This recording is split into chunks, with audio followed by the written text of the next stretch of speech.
Hello, student of 10th class. Welcome back again in online classes conducted by JMS School Pushkar. Last video lecture में मैंने आपको कुछ important question की sheet दी थी chapter number 10 electric current में से। इसमें कुछ न्यूमेरिकल क्वेश्चन हैं जिनमें बच्चों को काफ़ी प्रॉब्लम आई हैं, तो मैं उसके रिगार्डिंग ये वीडियो बना रहा हूँ। और इस वीडियो को देखने के बाद में आपकी प्रॉब्लम जो है काफ़ी हद तक सॉल्व हो जाएगी। तो स्टार्ट करते हैं। स्टार्ट करने से पहले मैं आपको थोड़ा सा चैप्टर के बारे में बता दूं। इस चैप्टर में से 2 क्वेश्चन पूछे जाते हैं। एक क्वेश्चन पूछा जाता है 1 मार्क्स का बोर्ड एग्ज़ाम में, क्वेश्चन नंबर 11, और एक पूछा जाता है 4 मार्क्स का क्वेश्चन नंबर 25। ठीक है, तो स्टार्ट करते हैं। Draw graph between area of cross section and resistance of different conducting wire which are made by same material having equal length. इसमें आपको एक ग्राफ ड्रॉ करना है जो कि आपने अपने नोट्स में बनाया है। इसमें आपको क्रॉस सेक्शन ए और रेजिस्टेंस के बीच में ग्राफ ड्रॉ करना है, आर एंड ए। तो आपको याद होगा आपने 2 ग्राफ बनाए हैं, R and A and R and 1/a। तो आपको आर एंड ए वाला ग्राफ बनाना है जो आपने इस तरह से बनाया था, है ना। यहाँ पर ए लिखा था और यहाँ पर आर। तो ये आपने नोट्स में बना रखा है, ठीक है। ये 1 मार्क्स का क्वेश्चन है बच्चों। An observer take 2 observation are given below while performing Ohm's law experiment 2018। एक ऑब्जर्वर ने यहाँ पर एक्सपेरिमेंट किया है, उसमें जो उसने रीडिंग मेज़र करी है वो बताई गई है यहाँ पे, ammeter reading, volt meter reading. हमने इस चैप्टर जब स्टार्ट किया था तो वहाँ पर स्टार्टिंग में हमने एमीटर और वोल्ट मीटर इन दोनों डिवाइसेस के बारे में पढ़ा था। एमीटर क्या रीड करता है? इलेक्ट्रिक करंट की वैल्यू, है ना, कि सर्किट में कितना करंट फ्लो हो रहा है। यानी करंट को हम किससे रिप्रेजेंट करते हैं? आई से, मतलब ये आई को रिप्रेजेंट करता है।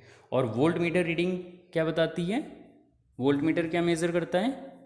इलेक्ट्रिक पोटेंशियल, और इलेक्ट्रिक पोटेंशियल का सिंबल क्या होता है? वी। ठीक है, अब आपको इसमें कैलकुलेट क्या करना है? Determine the resistance. आपको रेजिस्टेंस कैलकुलेट करना है। क्या कैलकुलेट करना है? Resistance of conducting wire for each observation. Each observation का मतलब क्या हुआ? इन इसके लिए भी और इसके लिए भी। तो इसके लिए रेजिस्टेंस का फॉर्मूला क्या होता है? R is equal to V upon I. ये आपने पढ़ा है ना। रेजिस्टेंस का फॉर्मूला क्या होता है ओम्स लॉ से? ओम्स लॉ आपने पढ़ा था, V is equal to I are.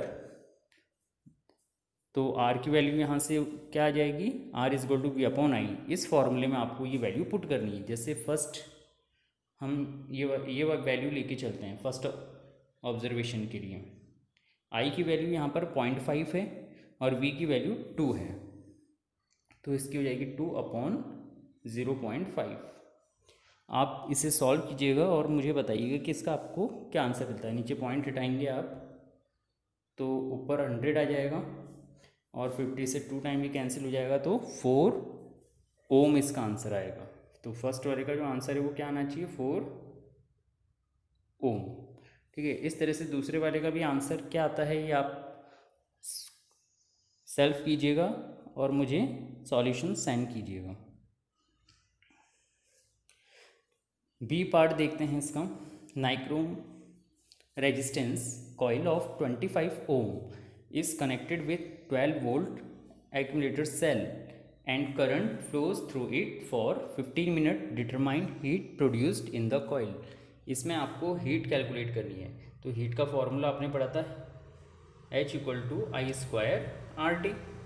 ये फॉर्मूला आपको अप्लाई करना है। अब क्योंकि यहाँ पर आपको करंट गिवन नहीं है बच्चों, ठीक है, यहाँ पर आपको ये दे रखा है current flows through it for 15 minute, मतलब आपको टाइम गिवन है, ठीक है।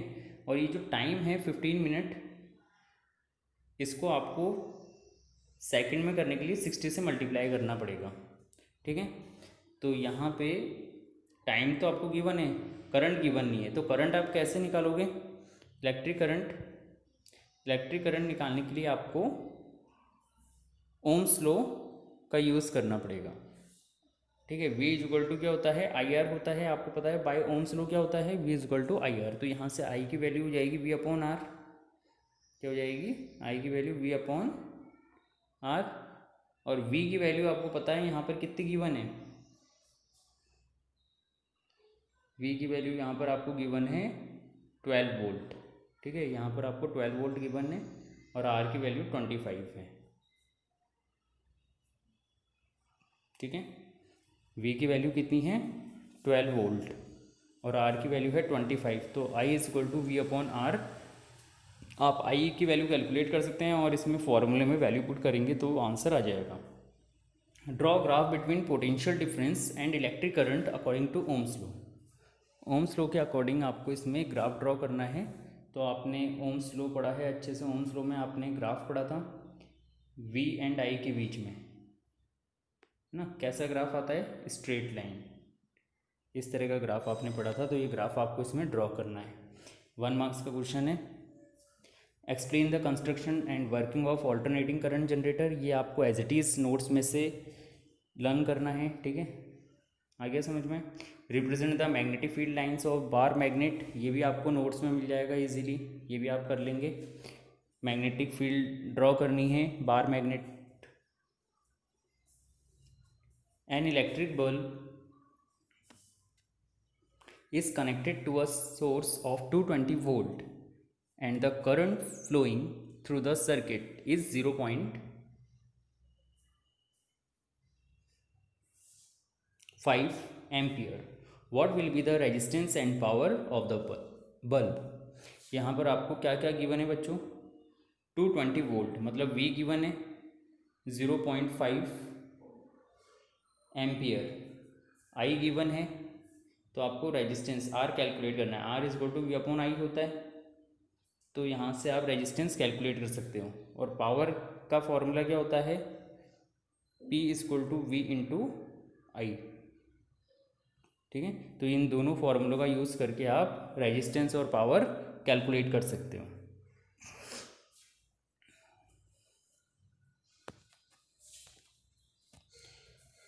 नेक्स्ट क्वेश्चन है, draw symbolic figure of a resistor of constant value of resistance used in electric circuit. आपको कांस्टेंट वैल्यू वाले रेजिस्टेंस का इलेक्ट्रिक सिंबल ड्रॉ करना है। तो रेजिस्टेंस का आपने जो सिंबल पढ़ा था वो क्या पढ़ा था, इस तरह से, ये जो सिंबल है किसका है, रेजिस्टेंस का है। तो ये सिंबल आपको ड्रॉ करना है। और एक जो वेरिएबल रेजिस्टेंस आपने पढ़ा था, है ना, तो वो इस तरह से पढ़ा था, या तो ये या फिर इस तरीके से, वो वेरिएबल रेजिस्टेंस का है। State Ohm's law, explain the verification of this law by experiment. ये ओम्स लॉ का एक्सपेरिमेंट आपको नोट्स में गिवन है, आप वहाँ से नोट कर लीजिएगा। ठीक है, इसका एक्सपेरिमेंटल वेरिफिकेशन भी गिवन है। फोर्थ का बी पार्ट करते हैं। In the given circuit diagram calculate the current I2 through the register of 10 ओम। इसमें आपको रजिस्टर 10 ओम में से करंट की वैल्यू कैलकुलेट करनी है ना। ये जो रेजिस्टेंस है 10 ओम, इसमें से आपको करंट कैलकुलेट करना है। मतलब यहाँ पर I2 लिखा हुआ है, इसका मतलब यहाँ पर जो कॉम्बिनेशन दे रखा है पैरेलल कॉम्बिनेशन है बच्चों, है ना। आपको पता है पैरेलल कॉम्बिनेशन में करंट डिफरेंट होगा, मतलब इस रेजिस्टेंस में जो करंट है वो I1 है और इसमें से जो करंट फ्लो हो रहा है वो I2 हो रहा है। ठीक है, तो हमें I2 की वैल्यू कैलकुलेट करनी है। तो I2, ये जो रेजिस्टेंस है ये तो R हो गया और यहाँ पर वोल्टेज कितना है, 5 वोल्ट है। तो V की वैल्यू 5 है आपको गिवन और R की वैल्यू 10 ओम है। ठीक है, और आपको I कैलकुलेट करना है। क्या कैलकुलेट करना है, I2। तो I ओम्स लॉ से I आप कैसे कैलकुलेट करोगे, आपको पता है कि V इज इक्वल टू होता है IR। क्या होता है, IR। तो I की वैल्यू क्या हो जाएगी, V अपॉन R। ठीक है, तो आप V की वैल्यू यहाँ से पुट कर सकते हो इसमें फॉर्मूले में, I is equal to V upon R में। तो V की वैल्यू हो जाएगी 5 और R की वैल्यू 10। ठीक ठीक है, तो आप इसका सॉल्यूशन इजीली कर सकते हो। Question number 5, which device is use to change value of resistance for variation in current in an electric circuit. Electric circuit में करंट की वैल्यू को चेंज करने के लिए हम कौन सा रेजिस्टेंस काम में लेते हैं। ठीक है, तो यहाँ पर आपको पता है करंट की वैल्यू को चेंज करने के लिए हम जो रेजिस्टेंस काम में लेते हैं उसे बोलते हैं रेहोस्टेट। ये वाला जो डिवाइस है, या तो ये बना सकते हो या फिर इस तरह का भी आपने पढ़ा है ना, ये एरो ऊपर से आता है, दोनों में से कोई भी डिवाइस आप इसमें बना सकते हो। डिफाइन ऑल्टरनेटिंग करंट, फिफ्थ का second part, define alternating current, ये आपको नोट्स में बहुत ही अच्छे से मिल जाएगा। Explain the working of device which produce alternating current, मतलब उस डिवाइस की वर्किंग को एक्सप्लेन करना है जो ऑल्टरनेटिंग करंट प्रोड्यूस करता है। कौन करता है? Alternating current generator, AC generator, मतलब इसमें आपको एसी जनरेटर को एक्सप्लेन करना है। ठीक है, उसकी वर्किंग और उसका लेवल डायग्राम भी बनाना है, ड्रॉ लेवल diagram. Question number 6, in which combination of resistance the value of electric current in equal in all of the resistors. वो कौन सा कॉम्बिनेशन है जिसमें करंट की वैल्यू और रजिस्टर्स में सेम रहती है। हमने दो कॉम्बिनेशन पढ़े हैं, series combination, parallel combination. Series combination में हमने पढ़ा था the value of current remain constant in each resistance. ठीक है, मतलब सीरीज कॉम्बिनेशन में करंट की वैल्यू सेम रहती है हर रेजिस्टेंस में, तो इसका आंसर होगा सीरीज कॉम्बिनेशन। पैरेलल में डिफरेंट होती है, I1 I2 I3, सीरीज में कांस्टेंट होती है या सेम होती है। Draw circuit diagram of 3 resistance connected in series combination. इसमें आपको एक सर्किट डायग्राम बनाना है सीरीज कॉम्बिनेशन में। तो नीचे जो ये डायग्राम दे रखा है आपको, ये सीरीज कॉम्बिनेशन का है। पैरेलल कॉम्बिनेशन का पूछते तो कैसे बनाते, इस तरीके से का। ठीक है, ये पैरेलल कॉम्बिनेशन होता है। ठीक है, ये कौन सा होता है? पैरेलल। और ये कौन सा है? सीरीज। तो ये डायग्राम आप बना सकते हो।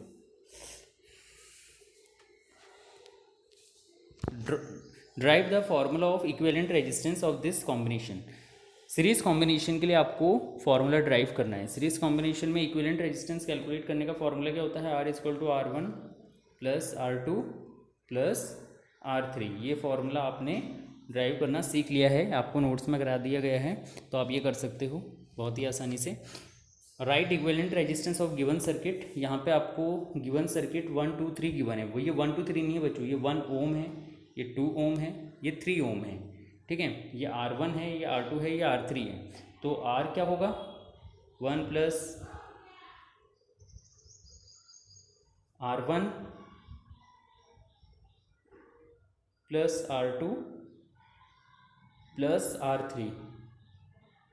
ठीक है, इस फॉर्मूले में आपको ये वैल्यू पुट करनी है।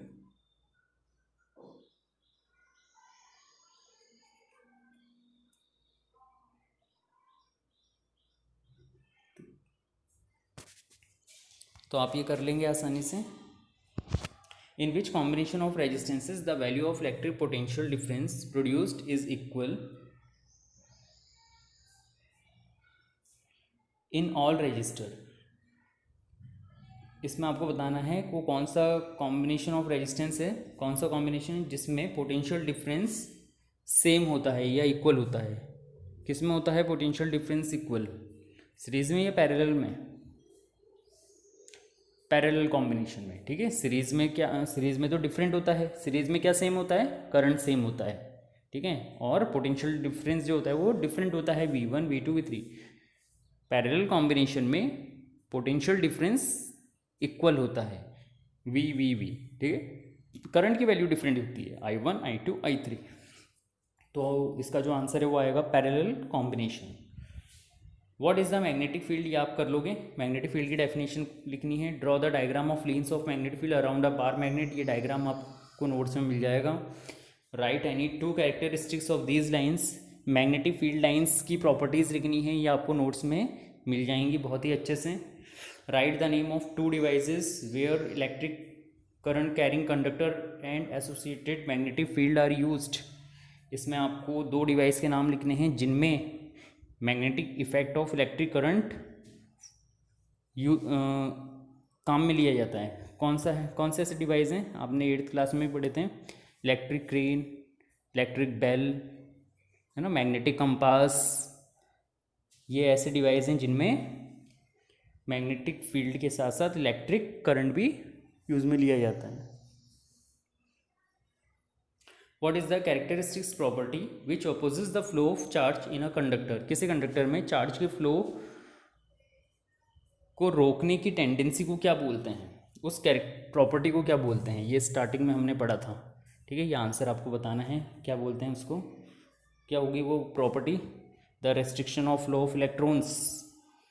आ गया समझ में, the restriction of flow of electrons और charge is called dash right hand thumb rule.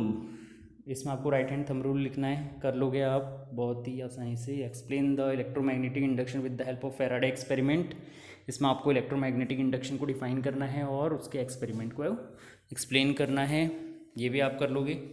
Which metal has minimum resistivity और मैक्सिमम कंडक्टिविटी, वो कौन सा मेटल है जिसकी रेजिस्टिविटी सबसे कम होती है, मतलब उसका रेजिस्टेंस बहुत कम होता है और उसकी कंडक्टिविटी सबसे ज़्यादा होती है, मतलब जो सबसे ज़्यादा गुड कंडक्टर होता है।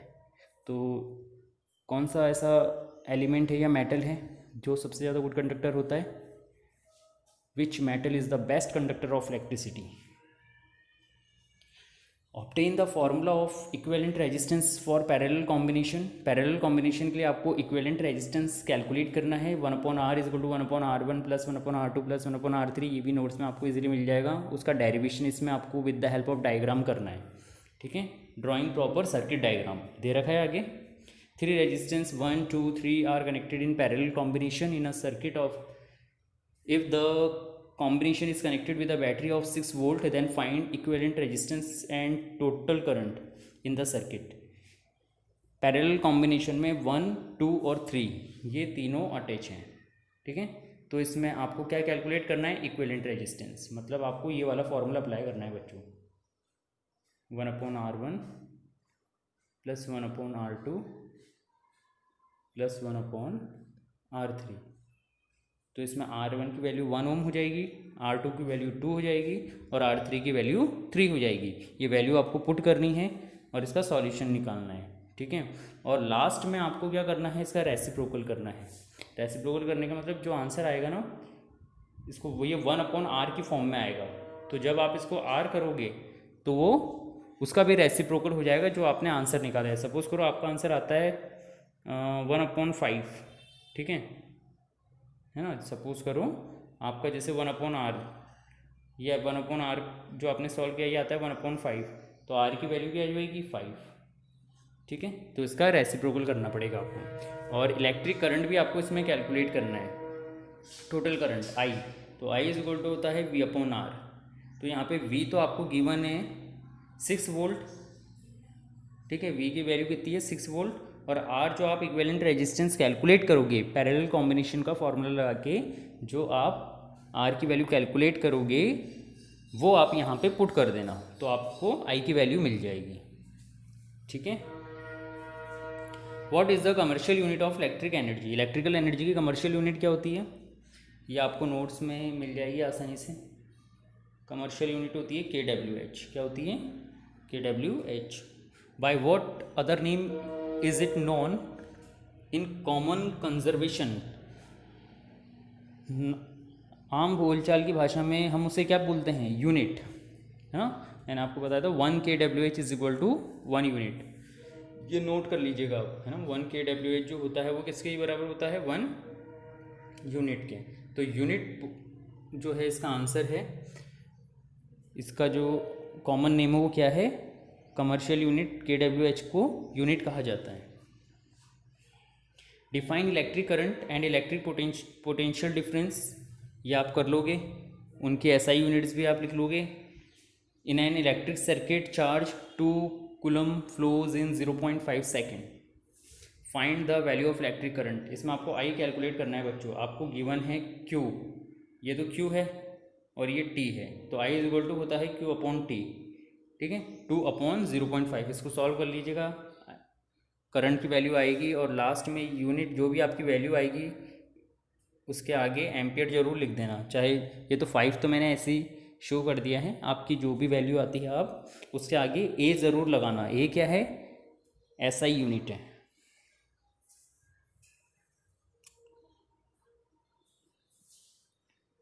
Which large unit of electric power are used in routine life? Electric power की लार्ज यूनिट क्या है? स्मॉल यूनिट होती है वॉट। क्या होती है? वॉट। तो लार्ज यूनिट क्या होगी? किलोवाट। तो किलोवाट इसका आंसर आएगा। क्या आएगा? किलोवाट। वॉट स्मॉल यूनिट होती है, किलोवाट लार्ज यूनिट होती है।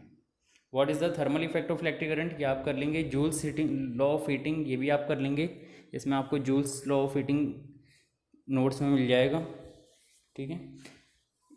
In a resistor of 5 ohm the amount of heat generating 10 second in 1800 joule determine the value of electric current flowing through the resistor and electric potential difference produce across its and. इसमें आपको current calculate करना है ना। यहाँ पर आपको heat H given है, time given है और R गिवन है। तो H इक्वल टू क्या होता है? I² RT। ये फॉर्मूला अप्लाई कर देना, आंसर आ जाएगा। और पोटेंशियल डिफरेंस भी कैलकुलेट करना है, V। तो V आप कैसे निकाल सकते हो? V इज इक्वल टू होता है IR, ठीक है। जो आप I कैलकुलेट करोगे ना उसको रेजिस्टेंस यानी 5 ओम से मल्टीप्लाई कर देना। Which quantity has unit ohm meter? Ohm meter किसकी यूनिट होती है? आपको फाइंड आउट करके बताना है। Define resistance and resistivity. Resistance and resistivity को डिफाइन करना है। On which factor resistance depend? Resistance कौन से फैक्टर पे डिपेंड करता है? 4 फैक्टर्स पे डिपेंड करता है। आपको बताने हैं कौन से वो फोर फैक्टर हैं। Draw the graph between cross sectional area and resistance of wire of same length and same substance. इसमें आपको cross section area A and resistance R के बीच में ग्राफ ड्रॉ करना है। तो आपने पढ़ा था R और A के बीच में जो ग्राफ होता है वो कैसा होता है? इस तरीके से होता है, ठीक है। तो ये ग्राफ आपको इसमें ड्रॉ करना है। Find the ratio of resistances of 2 wires of same substance when their cross section area are equal and length are in the ratio 1:2। इसमें आपको 2 वायर हैं जो कि एक ही सब्सटेंस के हैं। आपको रेशो दोनों का रेजिस्टेंस का रेशो कैलकुलेट करना है, ठीक है। और इसमें आपको गिवन है there cross section area are equal. उनका क्रॉस सेक्शन एरिया जो है वो इक्वल है, ठीक है। मान लो फर्स्ट वायर का A1 है, सेकंड वायर का A2 है, तो दोनों का इक्वल है। A1 is equal to A2 and length are in the ratio 1:2। और उनकी लेंथ का जो रेशो है वो है 1:2। L1:L2 is equal to 1:2। तो इसका जो सॉल्यूशन है मैंने नीचे दे दिया है, ये देखें। आपको दोनों वायर के रेजिस्टेंस का रेशो कैलकुलेट करना है R1:R2। और इसमें आपको गिवन है दोनों की जो लेंथ है L1:L2 वो है 1:2 की फॉर्म में। एंड दोनों का जो क्रॉस सेक्शन है वो क्या है? इक्वल है। तो हमने मान लिया A1 is equal to A2 is equal to A, क्योंकि दोनों का क्रॉस सेक्शन इक्वल है इसलिए हमने एक कॉमन A वेरिएबल लिया है, ठीक है। अब यहाँ पे आपको क्योंकि रेशो पूछा है दोनों रेजिस्टेंस के बीच में, तो हमने यहाँ पर रेजिस्टेंस का फॉर्मूला अप्लाई किया है। रेजिस्टिविटी से रिलेटेड जो हमने फॉर्मूला पढ़ा था आपको याद होगा, ठीक है। R ये वाला formula R equal to K into L/A, ये फॉर्मूला आपने पढ़ा था, है ना। तो यहाँ पर हमने ये फॉर्मूला अप्लाई किया है। फर्स्ट वायर के लिए हमने R1, अब जो ये K है ये दोनों में इक्वल रहेगा क्योंकि मटेरियल सेम है ना। सेम मटेरियल के लिए के क्या है यहाँ पे? रेजिस्टिविटी सेम होगी, इसलिए हमने दोनों में के लिया है। यहाँ पर भी के लिया और यहाँ पर भी के लिया है। और फर्स्ट वायर के लिए L1 और सेकंड वायर के लिए L2 लिया है, ठीक है। और दोनों का क्रॉस सेक्शन सेम है इसलिए A हमने क्या लिया है, दोनों में ए लिया है, ठीक है। तो फर्स्ट वायर के लिए जो रेजिस्टेंस है वो हो गया के इंटू L1/A, और सेकेंड वायर के लिए के इंटू L2/A, ठीक है। के रेजिस्टिविटी है, सेम मटेरियल है, इसलिए हमने दोनों के लिए के लिया है। और क्रॉस सेक्शन हमें न्यूमेरिकल में गिवन है, इक्वल है, इसलिए हमने दोनों में ए लिया है। अब जब इसे सॉल्व करेंगे तो के से के कैंसिल हो जाएगा क्योंकि रेशो में है, ए से ए कैंसिल हो जाएगा, अपने पास क्या रह जाएगा रिमेनिंग, L1:L2, और L1:L2 हमको न्यूमेरिकल में गिवन है 1:2, तो इसका आंसर क्या हो जाएगा 1:2। इसी तरीके से जो सेकंड पार्ट है उसमें हमें क्या गिवन है, देयर लेंथ। यहाँ पर देखो बच्चों, ये जो सेकंड पार्ट है इसका, देयर लेंथ आर इक्वल, यहाँ पे लेंथ इक्वल है। इससे पहले वाले पार्ट में क्या था, क्रॉस सेक्शन इक्वल था, इसमें लेंथ इक्वल है, क्रॉस सेक्शन डिफरेंट है। There length are equal and cross section area are in the ratio 1:2। इसमें क्रॉस सेक्शन एरिया आपको 1:2 की फॉर्म में गिवन है, मतलब A1:A2 इज इक्वल टू 1:2। तो कुछ नहीं करना है आपको, केवल A1:A2 जो है इसका रेशो आपको दे रखा है यहाँ पे 1:2, और लेंथ इक्वल है L1:L2:L। तो यहाँ पे L, दोनों में L लेंगे, सेम फॉर्मूला अप्लाई होगा, K इंटू L/A, ठीक है। फर्स्ट वायर के लिए L/A1 और सेकंड वायर के लिए K इंटू L/A2। इसका हमने, इसमें हम वैल्यू पुट कर देंगे, इसको सॉल्व करेंगे तो K से K कैंसिल हो जाएगा, L से L कैंसिल हो जाएगा, रिमेनिंग पार्ट रह जाएगा 1/A1 is to 1/A2, 1/A1 is to 1/A2। अब ये जो A2 है ये चला जाएगा इधर, A1 चल जाएगा इधर, तो ये हो जाएगा A2/A1। और क्योंकि हमें न्यूमेरिकल में गिवन है A1:A2 इज इक्वल टू 1:2। अब इसका रेशो हमने A2:A1 किया है, तो वो चेंज होकर क्या हो जाएगा 2:1। तो यही इसका आंसर है 2:1, ठीक है। इसका जो लास्ट न्यूमेरिकल है वो भी देख लेते हैं। Question number 13, the rating of 2 bulb are mark 220, 60 watt and 220 volt, 100 watt. Which bulb has more resistance? Give reason also. तो इसमें बच्चों आपको ध्यान देना है कि जो जिसका पावर कम होगा उसका रेजिस्टेंस ज़्यादा होगा, ठीक है ना, जिसका पावर कम होगा। तो इसमें आ जाएगा विच बल्ब, इसमें पूछा है विच बल्ब हैज़ मोर रेजिस्टेंस, तो इसका आंसर कैसे लिखोगे, the bulb has mark 220 volt 60 what has more resistance. अब इसमें रीज़न भी पूछा है, तो इसका रीज़न क्या होगा, because power is inversely proportional to R, R means resistance, power is inversely proportional to resistance, that's why this bulb has more resistance. इसका न्यूमेरिकल वेरिफिकेशन भी हम कर सकते हैं, ठीक है।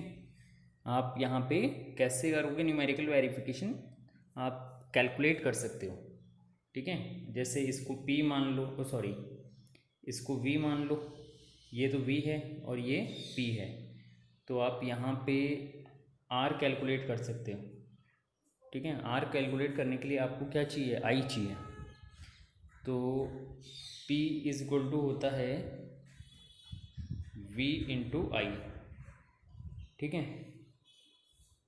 अब यहाँ से आपके पास P है 60 और V है 220, ठीक है। तो I की वैल्यू क्या हो जाएगी यहाँ पे, इसको I1 मान लो, फर्स्ट वाले के लिए I1, तो ये हो जाएगा 6/22 है ना। इसके लिए I1 की वैल्यू क्या आ जाएगी आपके पास 6/22। अब जब सेकंड वाला केस आप लोगे तो इसके लिए आप फॉर्मूला लगाओगे P is equal to V into I2, तो इसके लिए आपके पास हो जाएगा P हो जाएगा 100 और v हो जाएगा 220, तो यहाँ से आपके पास I2 आ जाएगा। ठीक है, कितना आ जाएगा 10/22। तो आपके पास I1 आ गया 6/22 और I2 आ गया